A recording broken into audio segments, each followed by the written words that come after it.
Bonjour les amis, bienvenue sur Tu joues ou quoi. Aujourd'hui nous allons faire du Dungeon Crawler avec Dungeon Legends. Voilà, Dungeon Legends, alors attention sur la prononciation du nom. Przemek Wojtkowiak. Przemek Wojtkowiak, je pense que je l'ai dit à peu près bien. Et c'est illustré par Bartłomiej Kordowski. Voilà, c'est chaud. C'est un jeu édité par Havel Universe et Rebel Studio, et c'est ici l'édition française qui est distribuée par Asmodée. Voilà, donc ça c'est pour 1 à 4 joueurs, pour 10 ans et plus, pour des parties de 60 à 90 minutes suivant le scénario. Donc évidemment 1 à 4 joueurs puisque c'est un jeu en coopération, donc tout jeu coopératif, vous pouvez les jouer en solo si vous avez envie, sans règles spécifiques. Bon, il y a une petite règle ou deux, mais bon ça va, c'est en gros vous partagez un seul deck pour 2 personnages. Mais vous pouvez très bien aussi jouer comme si vous étiez 2 ou 3 hein, et que vous jouez en solo, il n'y a pas de problème, vous faites un peu ce que vous voulez. Écoutez, on voit tout de suite comment ça fonctionne et puis on se retrouve tout juste après pour mon avis, après les explications. À tout à l'heure.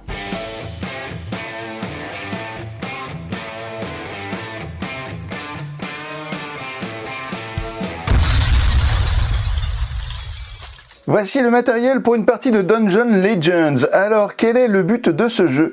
Eh bien, vous allez avoir des chapitres avec des missions. Ici, je vous ai mis en place le chapitre 1 et vous allez devoir donc arriver à la fin de votre chapitre en n'ayant pas déclenché de conditions de fin de partie qui pourraient être un échec pour vous. Donc, la principale déjà condition pour ne pas subir un échec, c'est que vous ayez un monstre qui avance ici et qui pénètre dans votre château qui est juste ici. Et dans ce cas, ce serait fin de partie direct. Donc évidemment, vous avez 2 personnages qui sont placés là dès le début, ce sont des monstres de départ. Ils ne vont pas avancer à chaque tour, à moins que d'autres monstres arrivent ici et les poussent. Parce que c'est comme ça que ça va marcher, vous allez avoir un monstre qui va arriver ici, puis après un autre qui va le pousser, puis ensuite, et ça pousse, et puis dès qu'il y en a un qui sort et qui arrive dans le château, c'est la fin de la partie. Vous allez pouvoir gagner le chapitre en question si vous arrivez à atteindre l'objectif. Vous verrez que l'objectif du chapitre 1 qui est en place ici, ce sera de ne plus avoir un seul jeton feu sur le plateau à la fin de votre tour. Pour réussir votre mission, eh bien, vous allez avoir besoin de héros. Ici, j'ai l'éclaireur et l'enchanteresse. Vous en avez encore 2 autres dans la boîte. Il y a le chevalier et puis je sais plus quoi. Bref, le principal, c'est que si vous êtes ici, comme ici à 2 joueurs, eh bien, vous allez prendre chacun un personnage. Chaque joueur va avoir son deck qui lui est réservé. C'est un deck asymétrique. Vous allez avoir vos points de vie ici qui sont représentés par les petits cœurs ici. Vous allez avoir des jetons poussière. C'est comme ça que ça s'appelle dans le jeu. Qui seront inactifs lorsqu'ils seront sur votre zone personnage, et puis ils seront actifs lorsque vous les descendrez dans cette partie du plateau, et lorsqu'ils sont actifs, vous allez pouvoir les jouer durant votre tour. Vous avez des emplacements ici pour des fées. Donc les fées, ce sont ces petits personnages là qui sont juste ici, ces petits jetons. Donc là, l'éclaireur et l'enchanteresse ont déjà dès le début un jeton fée à leur disposition, ce qui n'est pas le cas des 2 autres personnages. Vous allez pouvoir en récupérer ici, vous voyez des petits jetons fées. À chaque fois, ce seront des jetons à usage unique. Vous ferez ce qui est indiqué sur le jeton et hop, vous ne les utiliserez plus pendant toute la partie. Vous allez également avoir ici une petite tablette qui va vous permettre d'avoir des actions un peu spécifiques.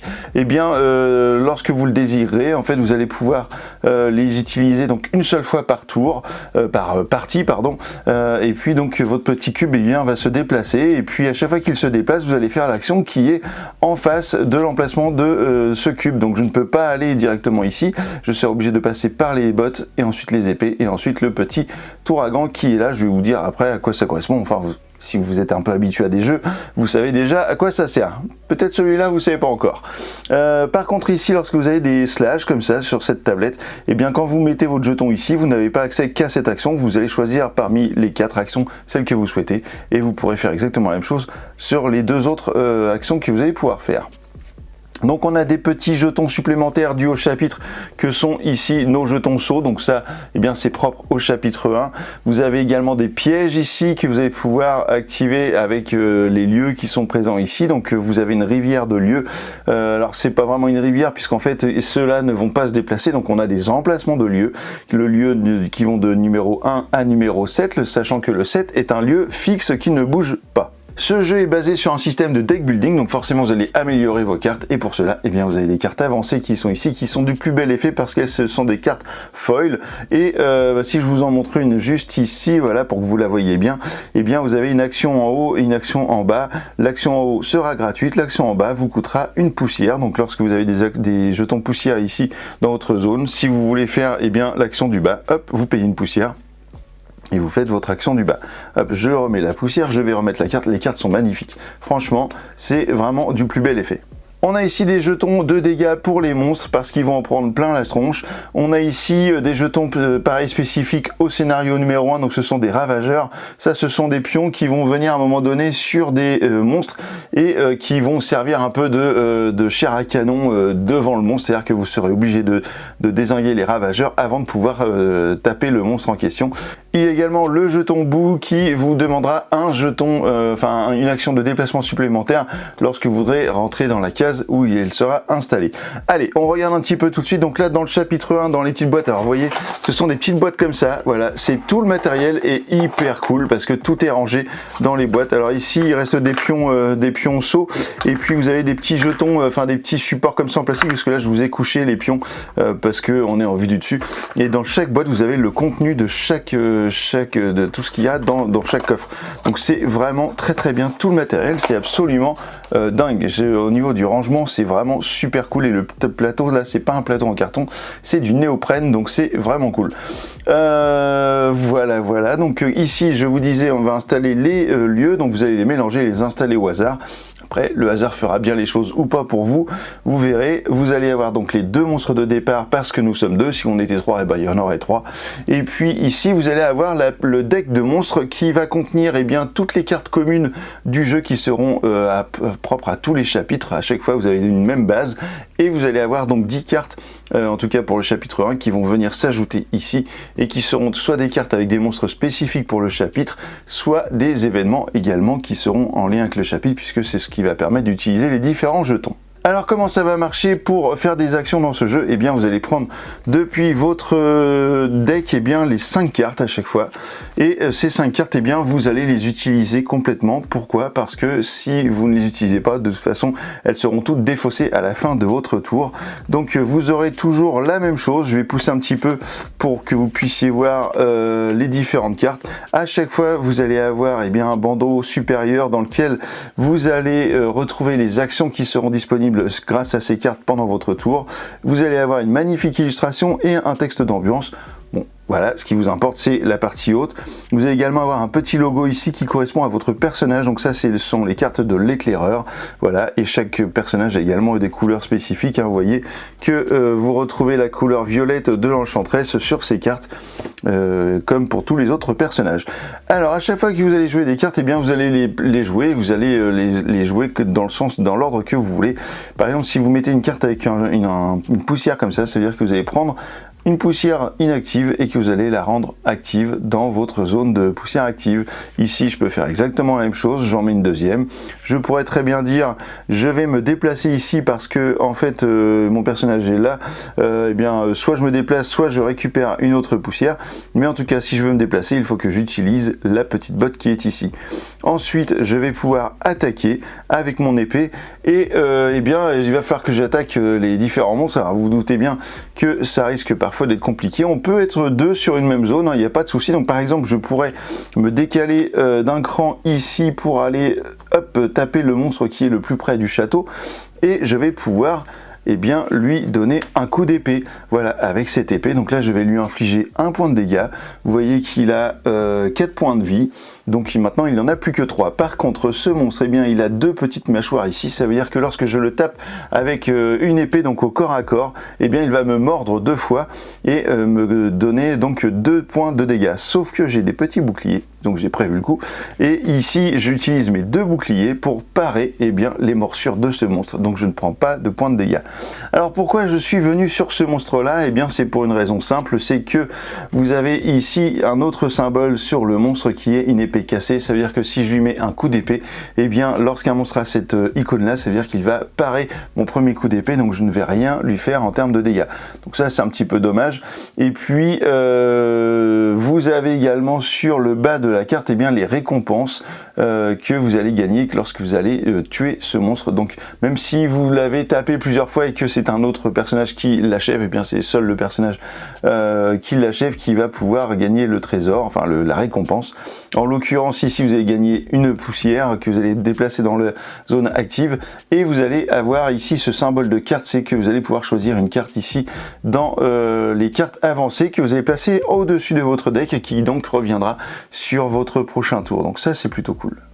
Alors pendant que je suis ici, je peux très bien aussi activer le lieu, puisque vous êtes toujours face à un lieu, donc vous pouvez utiliser l'effet de ce lieu. Et pour cela, je vais vous décrire un petit peu les différents lieux, mais on peut commencer par celui-là si vous voulez, qui est le maître des pièges, et qui va me demander de dépenser des poussières pour pouvoir mettre un piège, donc soit sur cet emplacement, soit sur celui-ci. Les pièges, ils sont ici, et en fait pourquoi je dépense de 2 à 5, parce que en fait les pièges ont une valeur un coût de 2 à 5 poussières. Donc par exemple je pourrais très bien utiliser 2 poussières pour mettre le piège qui fait 2 dégâts et le placer juste ici, ce qui fait que lorsque ce monstre ou un autre passera ce piège, il prendra 2 dégâts puisque c'est le piège de valeur 2. J'ai fini mon tour, on va alors révéler la première carte du dessus du paquet, et là c'est une carte directement qui est issue du chapitre.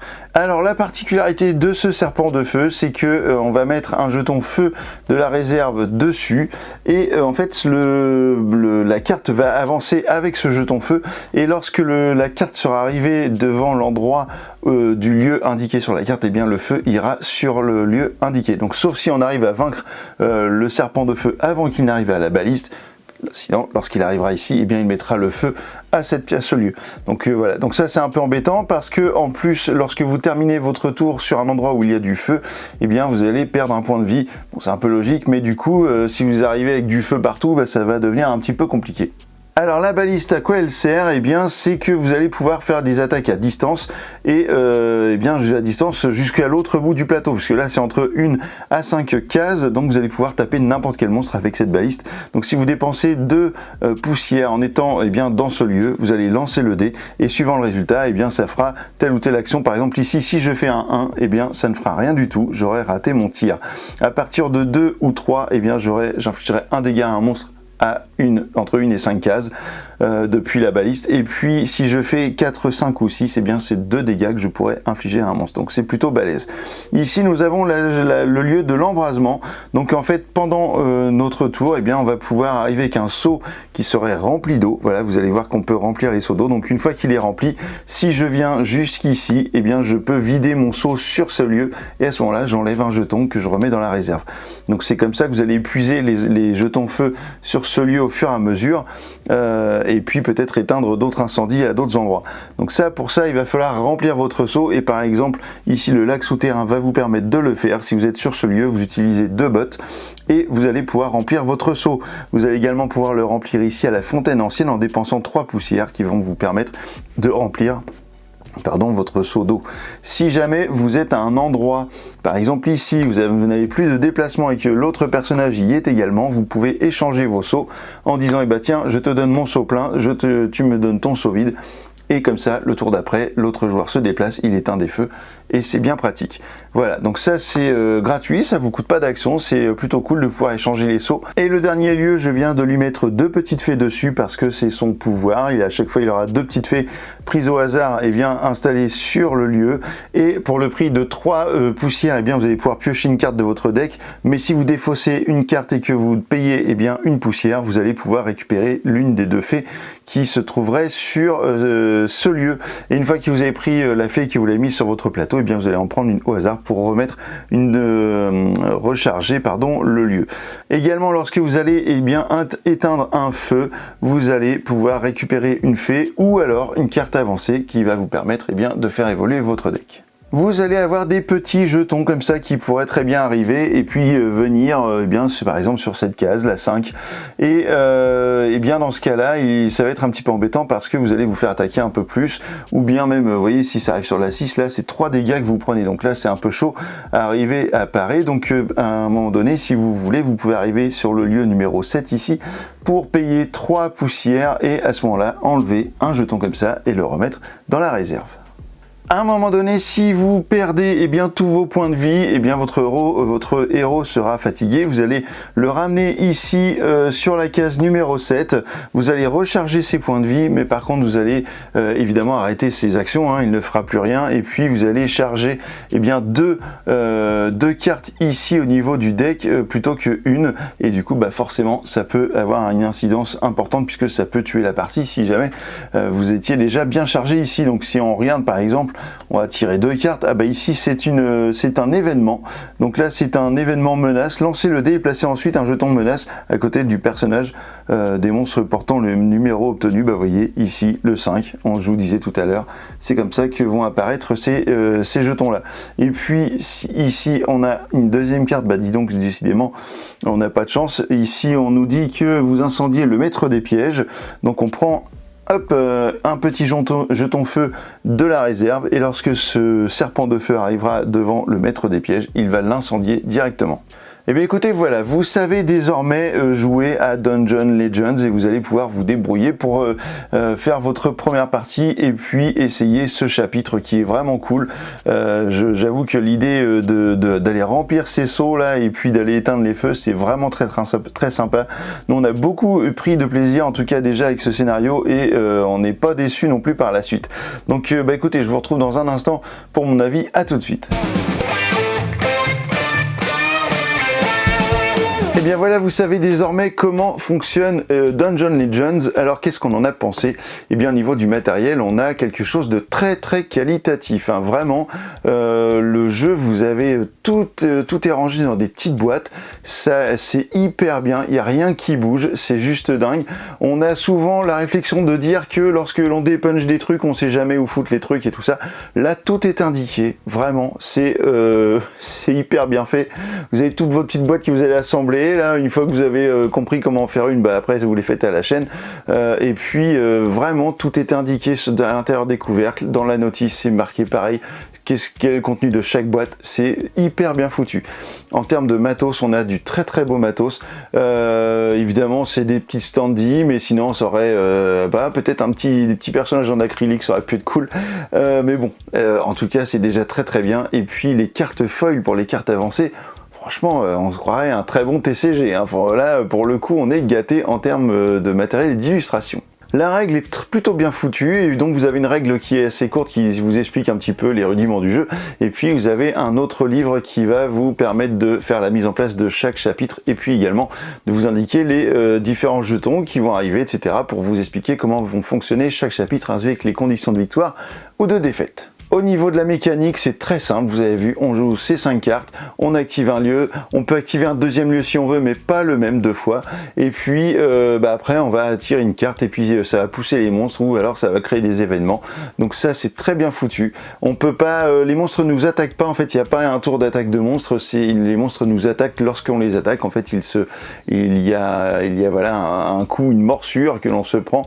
Par contre évidemment lorsque vous les attaquez à distance, du coup ils peuvent pas riposter, en tout cas pas dans le chapitre 1. Et puis ça marche vraiment bien, c'est très original, l'idée des sauts, j'ai vraiment adoré ça, j'ai trouvé ça vraiment hyper cool qu'on aille remplir nos petits sauts. Alors évidemment il y a une partie de chance un peu au début puisque vous allez mélanger les lieux et les placer au hasard sur les différents emplacements suivant comment tombe la mise en place, ça va être plus ou moins difficile. Et vous pouvez également augmenter la difficulté en augmentant le nombre de flammes sur la salle de l'embrasement. Donc pour un jeu facile, on va dire c'est 6, et puis après ça monte à chaque fois. Voilà, donc au niveau de la méca, c'est vraiment simple. On a cet effet deck building qui est cool parce que dès qu'on gagne une carte, elle va sur le dessus du paquet, donc on est sûr de la récupérer tout de suite et de pas attendre voilà, que ça revienne je ne sais quand. Donc ça c'est vraiment chouette parce que c'est vrai que j'aime bien moi les deck building quand on récupère les cartes aussitôt et pas que ce soit mis dans notre défausse, parce que parfois bah, on met un certain temps à les retrouver et puis bah, en fait c'est chiant, au final notre deck on a l'impression que notre deck n'évolue pas parce qu'il faut retomber dessus. Là on tombe dessus direct, donc boum, ça marche. Et puis bah voilà, en fait le jeu il est vraiment fluide et vraiment très sympa. Voilà, je trouve ce jeu vraiment cool. Je l'avais vu, il m'avait attiré déjà parce que la boîte, moi les dungeon crawlers j'aime bien ça, et j'aime au bout d'un moment, c'est vrai que les dungeon crawlers, ce qui me fatigue un peu, c'est toutes les règles alambiquées où il y a des moult choses, trop de détails, trop de machins, et du coup c'est un peu chiant au bout d'un moment parce qu'on pense que à ça quand on joue et plus vraiment à jouer. Là on pense vraiment au jeu et à la stratégie de jouer pour combattre les fameux monstres et réaliser l'objectif, parce que on a des choses simples à faire, donc ça c'est cool. Voilà, ça c'est le très bon point de ce jeu. Donc bah, du coup je vous invite fortement à essayer Dungeon Legends, vous aurez une bonne surprise et vous allez pouvoir même le jouer avec des plus jeunes. J'ai dit combien, de 10 ans et plus? Oh, franchement c'est parce que c'est peut-être l'univers avec les monstres pour 10 ans, parce que ça peut être joué en dessous de 10 ans. Si vous accompagnez bien un enfant de 9 ans qui est habitué à jouer, ça peut rouler tout seul. Après c'est les... non, mais j'allais dire les problèmes de lecture, mais même pas, puisqu'en fait c'est que des symboles, donc au final une fois qu'il les a appris, ça marche très bien. Bah écoutez, voilà, essayez-le, faites-vous votre avis, dites-moi en commentaire si vous avez kiffé ce jeu, et bah en tout cas, maintenant que vous savez tout sur Dungeon Legends, et bah alors, tu joues quoi?